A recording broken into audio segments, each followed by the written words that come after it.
Voilà, rebonjour à tous. Donc, vidéo maintenant pour corriger l'exercice 15, page 12.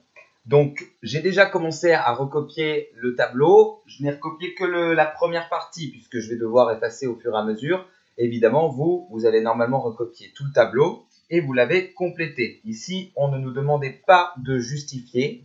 Donc, simplement, on va compléter à chaque fois au fur et à mesure par la bonne réponse. Alors, pour les explications, donc j'ai reproduit le tableau ici que je rappelle, vous devez quand même normalement avoir appris pour expliquer la correction. Donc, avec le premier nombre, 124 356. 3 est le chiffre D. Alors déjà, il faut savoir comment on place ce nombre dans le tableau. Donc, vu qu'il n'y a pas de virgule, on va commencer par placer le chiffre ici, puisque c'est le chiffre des unités. Voilà, c'est le plus simple. Donc, autant le placer tout de suite. On est dans les unités, on est ici. Le 5, il est avant. Le 3, le 4, le 2 et le 1. Voilà, on a bien 124 000. 124 000, on est bien dans la colonne des milliers. 356 unités. Bien. Alors, du coup, 3, il est ici. C'est le chiffre de quoi? C'est le chiffre des centaines d'unités. Donc, vous pouvez compléter avec la correction que je vous ai envoyée. 3 est le chiffre des centaines d'unités. Et puis, par rapport à l'exercice d'avant, donc si je vous posais une autre question, quel est le nombre de milliers, par exemple, par rapport à tout à l'heure où on nous disait le nombre de dixièmes. Si là, je vous demandais le nombre de milliers, il y en a combien? Il y en a 124, voilà. Il y en a 124 puisque les milliers, c'est tout ça. Donc, par exemple, 4 est le chiffre des unités de 1000 et 124 est le nombre de milliers. Ok? Voilà. Alors, maintenant, deuxième nombre.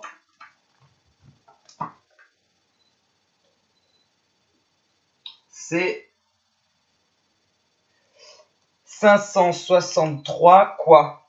Comment vous prononceriez ça déjà? 563 millions, c'est ça, très bien. 14 598.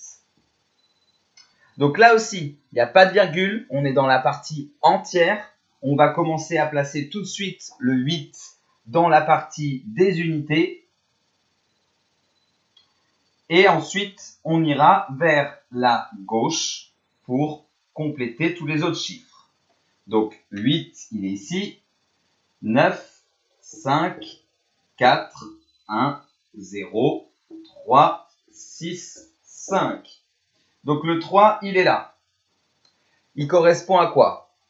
Ben ouais, du coup, il correspond aux unités de millions. Vous pouvez prendre la correction que je vous ai envoyée sur la feuille que vous avez imprimée ou pas. Voilà.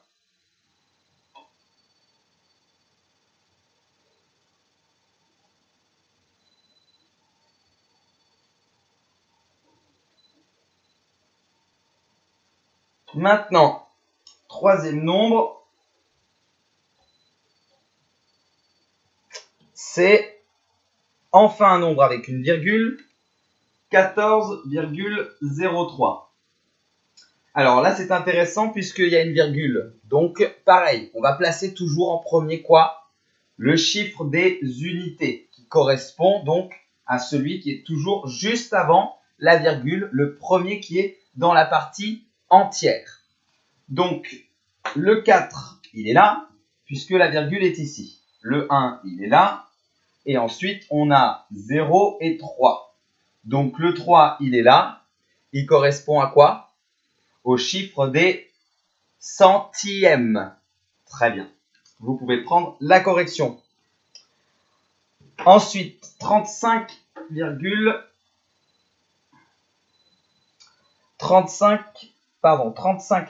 120 259. Même principe, on va d'abord écrire les unités des unités, parce que c'est le plus simple, et après on complète le reste. L'idéal, c'est d'arriver à le faire dans votre tête, hein, encore une fois.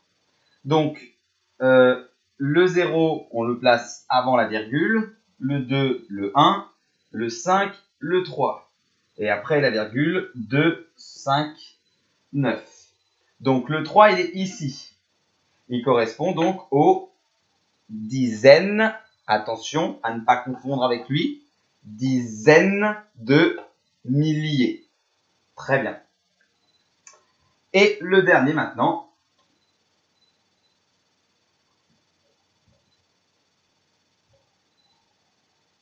qui est aussi un nombre à virgule. Donc c'est 0,123,54. Donc on place le 0 et après la virgule, on place bien dans l'ordre. 1, 2, 3, 5, 4. 1, 2, 3, 5 et il me manque de la place pour rajouter une colonne pour mettre le 4. Mais bon, c'est pas très grave puisque nous, on ne s'intéresse pas au 4, on s'intéresse au 3 qui est ici. Et du coup, c'est le chiffre des millièmes. Voilà, vous pouvez prendre la correction.